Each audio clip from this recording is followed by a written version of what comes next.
जिंतूरमध्ये औंढा नागनाथ रस्त्यावरील भोगाव मानधानी रस्त्यावर कार दुचाकी भीषण अपघातात दुचाकीवरील दोघांचा मृत्यू व 5 जण गंभीर जखमी झाल्याची घटना 5 एप्रिल रोजी दुपारी 1च्या सुमारास घडली आहे.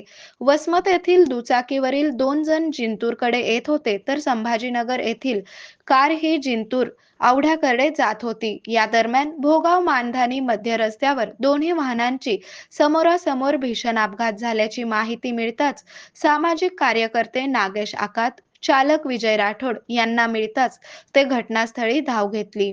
तर 108 रुग्णवाहिका चालक महेश कांगणे, डॉक्टर कृष्णा घुगे हे गरोदर मातेला घेण्यासाठी जात होते. रस्त्यावर या घटनेची माहिती मिळताच दोन्ही वाहनाच्या मदतीने ग्रामीण रुग्णालयात अपघातग्रस्तांना दाखल करण्यात आले.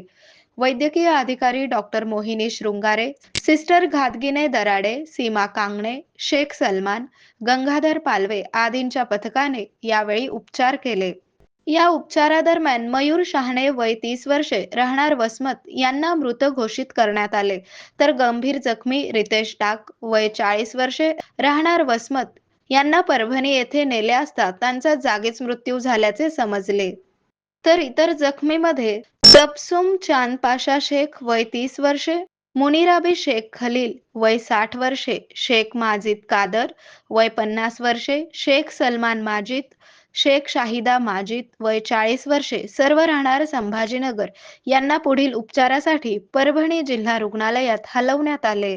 आरोग्य म्हणजे केवळ औषध नाही, तर निसर्गाच्या योग्य उपचारांनी मिळणारी खरी आरामदायक अनुभूती. सोलापूरमध्ये निसर्गोपचाराचं विश्वासाचं नाव लिमये निसर्गोपचार केंद्र. इथे उपलब्ध आहेत विना औषध उपचार पद्धती, ॲक्युप्रेशर, ॲक्युपंक्चर, कपिंग आणि मसाज थेरपी. सर्व प्रकारच्या आजारांवर निसर्गाच्या माध्यमातून